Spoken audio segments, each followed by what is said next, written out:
Welcome to the deep dive.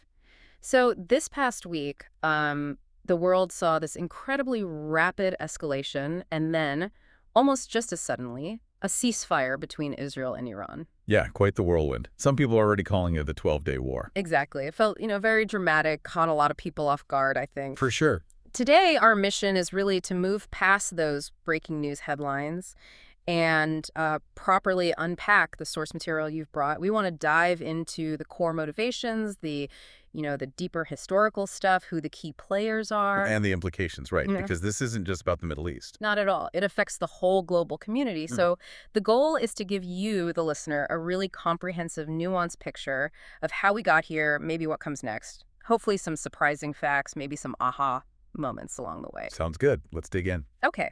So this recent flare-up, hmm how did it ignite so fast? Well, it's truly striking, isn't it? How quickly it sparked and then, poof, seemed to almost vanish. Our sources show the immediate trigger was an Israeli air campaign. That kicked off around June 12th. Right. And their stated aim. The objective they put forward was to degrade, destroy, and remove the threat of weaponization from Iran's nuclear program and also target military assets. And it wasn't just Israel for long, was it? The U.S. got involved. Yeah, pretty directly. By June 21st, you had American forces launching their own targeted strikes. They hit some really critical Iranian nuclear sites, Fordo and Natanz, Esfahan. Wow. And the reports mentioned very significant damage. They used bunker busters, right? That's what the sources say, which tells you something about the perceived urgency, and how seriously they viewed the threat from those hardened facilities. Definitely speaks volumes. So what was Iran's response to all this? Well, it came pretty swiftly. On June 23rd, they launched missiles at the U.S. Al Udeid Air Base in Qatar. Was that serious damage? Apparently not. Sources suggest it was largely symbolic. No casualties, no real damage reported. Iran also claimed missile attacks on Israeli cities like Haifa and Tel Aviv. Okay, so missile exchanges. But there was more going on, something sort of under the radar. Yes, absolutely. Our sources point to this pretty chilling clandestine operation. You had Persian-speaking Israeli operatives reportedly calling Iranian officials, like on their personal cell phones. Calling them directly, what were they saying? Threatening them, threatening their families, basically saying disavow the regime or else. Wow. That's intense. It feels like a real escalation in tactics, doesn't it? Moving into that personal psychological space. It really does. It shows a willingness to exploit those vulnerabilities, extend the battlefield way beyond the physical. It's a significant step in non-conventional warfare. And then, just like that, it stops. President Trump announces a ceasefire on June 23rd. How? I mean, given the intensity just days, even hours before, how did that happen so fast? That is the million-dollar question, isn't it? The sources point very clearly towards Qatar playing a really pivotal role. Qatar, how so? Well, the reporting indicates President Trump engaged Qatar's emir. He told the emir the U.S. had basically secured Israel's agreement for a ceasefire. Okay. And then the emir apparently worked his channels, persuaded Iran to agree to. So it was this coordinated effort right at the top levels that brought it about. That's fascinating. It really highlights that behind-the-scenes diplomacy, the quiet channels, even when things look purely military. Absolutely. And you saw Trump praising both sides, right? For their stamina, courage, and intelligence to end the 12-day war, as he put it. Right. But this 12-day war, it didn't just appear from nowhere, did it? Our sources frame it as just the latest event in a much longer pattern. Exactly. It's part of this decades-long, you could say, cycle of wars and armed conflicts that has really shaped the modern Middle East. It's not an isolated incident at all. So what's the root cause? What's driving this seemingly endless cycle, according to the analysis? Well, if you want to connect it to something deeper, there's a really profound insight from the Nobel laureate Naguib Mahfouz in his Dreams of Departure. Oh, interesting. Yeah, in dream number 386, there's this scene with an enemy soldier who, it turns out, used to be an English literature teacher.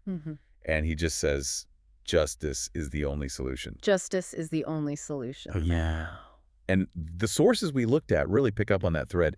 They argue that systemic injustice, that's the term they use, has been the main driver of conflict, displacement, instability, really since 1948. It's why the region is seen as this global epicenter of violent conflict. Systemic injustice. Can we break that down a bit? What does that actually look like on the ground? How does it keep fueling the violence? Well, it's deeply woven into history, isn't it? You Mm. just have to look at the key milestones, like 1948, the Arab-Israeli War. Hundreds of thousands of Palestinians displaced. That created this deep, lasting sense of grievance that still resonates today. Right, the Nakba. Exactly. Then you fast forward a bit, 1956, the Suez Crisis, the tripartite aggression, they call it, Israel, Britain, France against Egypt. That led to UN Resolution 1001. Okay. Then 1967, the Six-Day War, a huge defeat for the Arab armies. Mm. And here's where it gets really interesting, linguistically even. UN Security Council Resolution 242. Ah, yes, the infamous ambiguity. Precisely. The Arabic text called for Israeli withdrawal from all the occupied Arab territories. Yeah. The English version just said occupied Arab territories. No, a tiny difference with huge consequences. Massive, because with U.S. backing, Israel used that ambiguity to argue it didn't need to withdraw from all the territories captured in '67. It basically allowed them to circumvent a full withdrawal. And that just shows how, the fine print in diplomacy can shape reality for decades. Absolutely. It's a stark reminder. Yeah. And that lingering occupation, that sense of injustice, it directly led to the next round, the 1969-1970 war of attrition between Egypt and Israel. Which ended how? Eventually, a U.S. brokered ceasefire. But Yeah. the core issues weren't resolved. And that leads us to 1973. Right? The October War or Yom Kippur War. Egypt and Syria launched it specifically to liberate those occupied territories. That conflict brought more UN resolutions, 338, 339, 340, and eventually, through diplomacy afterwards, led to the return of the Sinai Peninsula to Egypt. So it's this constant cycle: conflict, resolutions, temporary fixes, but the underlying issues often remain festering. That's what this history seems to show.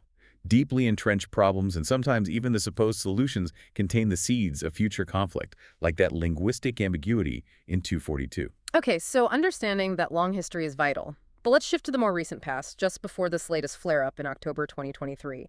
How are the key regional players positioned? What are their strategies? Let's start with Israel. Well, before October 2023, Israel was pursuing what our sources describe as a pretty aggressive fait accompli strategy. Meaning? Basically creating facts on the ground that would be hard, if not impossible, to reverse. Think rapid settlement expansion in the West Bank, the ongoing Gaza blockade. The overall goal seemed to be extinguishing the Palestinian cause, making a two-state solution unviable. And the sources use strong language to describe the result. They do. Some describe it as creating an apartheid-like regime. Strong words, reflecting a view of systematic inequality and control. Okay. And how was Iran positioned in this period, say, leading up to 2023? Iran's position had actually shifted quite a bit. After the U.S. invasion of Iraq, Iran really emerged as a key regional beneficiary, building up this network of allies, Hezbollah in Lebanon, Assad in Syria, various Shiite groups in Iraq, this axis of resistance. Right. But by around 2020, its own aggressive policies had led to quite a bit of regional isolation. So interesting, between 2020 and 2023, Iran started to recalibrate. How so? Most notably, reestablishing diplomatic ties with Saudi Arabia, with China mediating, which was significant in itself, and also expanding trade with the UAE, trying to mend fences, maybe reduce the pressure. And Saudi Arabia, what was their focus? For the Saudis, things were looking relatively calmer. The conflict in Yemen had cooled down somewhat, and that improved relationship with Iran allowed them to really double down on Vision 2030, their huge economic transformation plan. Were they looking at Israel at all? They were actively seeking new security agreements with the U.S. and exploring normalization with Israel. But, and this is a key point from the sources, that normalization was seen as heavily dependent on making real progress towards a Palestinian state. Got it. What about the UAE? The UAE had already made a significant shift after pulling back from the Yemen war. They were focusing influence elsewhere, like in Sudan, and of course they were the driving force behind the 2020 Abraham Accords, normalizing relations with Israel. And they were even moving towards normalizing with Assad's Syria, too, weren't they? Yes, that process was underway, and our sources noted basically concluded, perhaps unexpectedly, with the fall of the Assad regime in December 2024. Interesting timing. And Egypt, where did they fit in? Egypt seemed primarily focused inward and on its immediate neighborhood. Stabilizing Libya and Sudan was a priority. They were also busy countering Ethiopia's influence over the Nile waters, a huge issue for them, and supporting the official Sudanese institutions during all that turmoil. Okay, one more major player, Turkey. Turkey's trajectory is fascinating, too. For years, they'd had close ties with many Arab governments. But then, from around 2011 to 2020, they strongly backed Islamist movements during the Arab Spring and its aftermath. Which didn't go down well everywhere. Not at all. It alienated quite a few regional players, notably Egypt. But, like Iran, Turkey also seemed to shift gears between 2020 and 2023. Moving away from those sort of neo-Ottoman expansionist ambitions, they even started mending fences with Israel before October 2023. So, a complex web of shifting alliances and strategies. And then, October 7th, 2023 happens. Hamas attacks. Israel responds. How did that just blow everything up? Well, the sources say it exacerbated these challenges massively. It basically hit the reset button on a lot of that regional diplomacy and calculation. And Israel's response went beyond Gaza, didn't it? Absolutely. It quickly escalated. You saw actions in Lebanon against Hezbollah, intensified strikes in Syria targeting Iran's presence, which, as we mentioned, the sources connect to the eventual rapid fall of the Assad regime later in 2024, and then activity in the Red Sea against the Houthis. It just spread instability. That point about the escalation beyond Palestine seems critical. Did the sources offer any alternative views on that, or maybe point to unintended consequences for Israel itself? It's presented mainly as a widening gyre of conflict.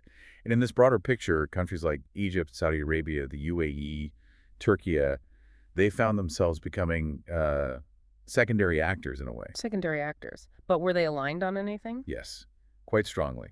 The sources say they were unified in their calls for an immediate cessation of hostilities, particularly in Gaza and Lebanon.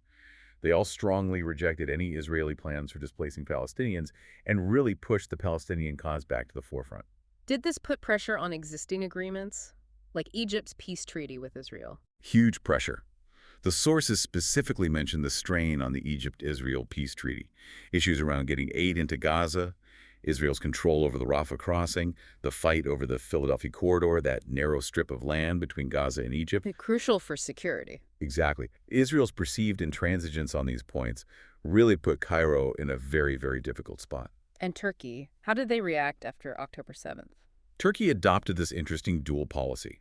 On one hand, lots of diplomatic activity, pushing for peace, advocating for a two-state solution. But on the other hand, they maintained a more assertive military strategy, especially using proxies in Syria, still seemingly aiming to weaken Assad's remnants and definitely targeting Kurdish groups there. It's complex, and Iran, in the middle of all this, they took some hits, lost Assad as a key ally. How are they looking now? Well, despite those strategic losses and what seems like a weakened axis of resistance, the picture is nuanced. The sources suggest Iran is facing significant internal fissures now. There are even calls for negotiation coming from within the leadership circles. Yeah, and some talk, apparently, about what a post-Khamenei leadership might look like. So this conflict, this whole period, seems to have really shaken up the internal dynamics within Iran itself. Fascinating. Okay, let's pivot to the ripple effects beyond the immediate region.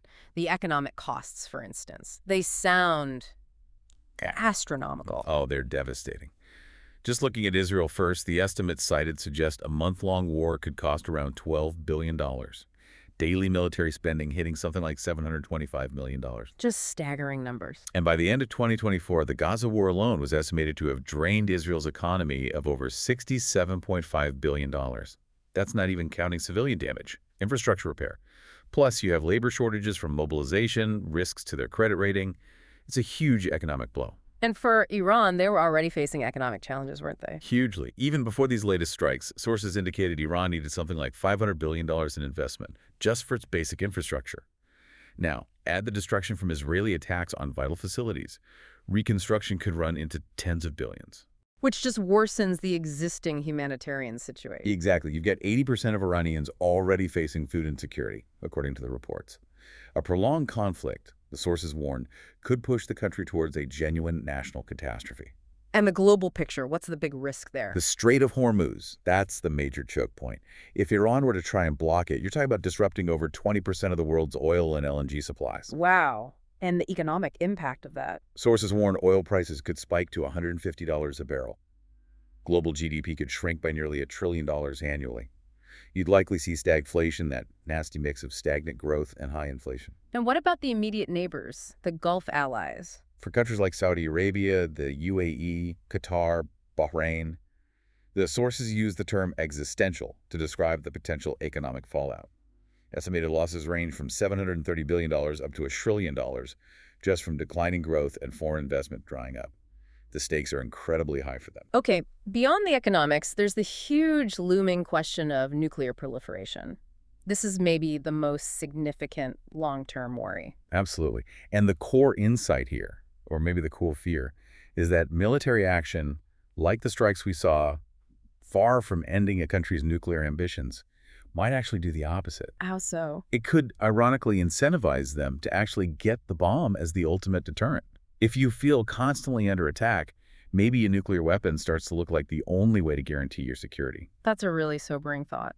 And Iran technically can withdraw from the Non-Proliferation Treaty, right? Yes. Article X of the NPT, the Nuclear Non-Proliferation Treaty, allows signatories to withdraw under certain conditions. And the fear is, if Iran did that and went for a weapon, Domino effect. exactly, a chain reaction of nuclear proliferation, you could see others in the region feeling they need one too. And maybe even beyond the region, the sources mention countries like Germany, Turkey, South Korea, Japan, potentially reconsidering their own stances. So it really raises questions about the effectiveness of military strikes versus diplomacy. It does. And it's interesting here, some sources contrast this situation with the 2015 nuclear deal, the JCPOA. Right. The argument made in some of this material is that the JCPOA, with its really intrusive inspections, was actually more effective at closing off Iran's pathways to a nuclear weapon than military action might be. So diplomacy might have been the better tool for that specific goal. That's the argument presented. It suggests diplomatic solutions, however difficult, might be more reliable in the long run for preventing proliferation than military options, which carry these huge risks of escalation and unintended consequences. A really crucial distinction to think about. Definitely. So wrapping this all together, what does this mean for U.S. foreign policy Right. and for international law more broadly? Well, it puts the U.S. in a really tough spot, doesn't it? Trying to balance this goal of preventing Iran from getting a nuclear weapon while also desperately trying to avoid getting sucked into another major open-ended conflict in the Middle East. A very difficult tightrope to walk. Indeed. And there's an argument raised in the sources that if the U.S. is seen as participating in or enabling an offensive war, it could really damage trust, make it harder for the U.S. to act as a mediator elsewhere. And potentially give ammunition to rivals. Right. It could give rhetorical fuel to powers like Russia and China, allowing them to point fingers about violations of international norms or sovereignty. And there was that provocative point about regime change. Ah, yes. That's a really challenging one. Some sources float this idea, this question of whether the U.S. and Israel might actually prefer a weakened, chaotic Iran over a stable, potentially democratic Iran. Why would that be? What's the logic there? The implication is that a fragmented, destabilized Iran might be seen as less of a strategic threat, or perhaps easier to manage, than a strong, stable Iran, even a democratic one, that might pursue its own independent interests that don't align perfectly with U.S. or Israeli goals. That really flips the conventional narrative on its head, doesn't it? Makes you question the stated goals versus maybe some unstated strategic preferences. It absolutely does. It pushes you to think much more critically about the underlying objectives and potential outcomes.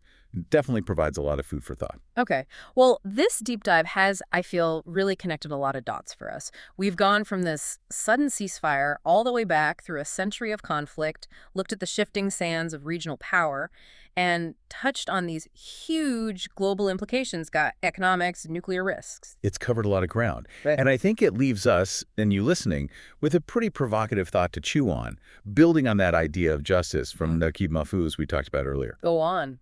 Well, given the absolutely immense costs we've discussed, these new wars of attrition, the economic devastation, the humanitarian crises, the terrifying risk of nuclear proliferation, what is the actual path to lasting security and stability in the Middle East? Is it more of the same? Or is there another way? Exactly. And what role should the international community and the regional powers themselves play? Is it time to prioritize maybe collective accountability and finding some measure of justice rather than just pursuing short-term strategic gains? What does that even look like in practice? A crucial question, and perhaps the hardest one to answer, something for all of us to reflect on.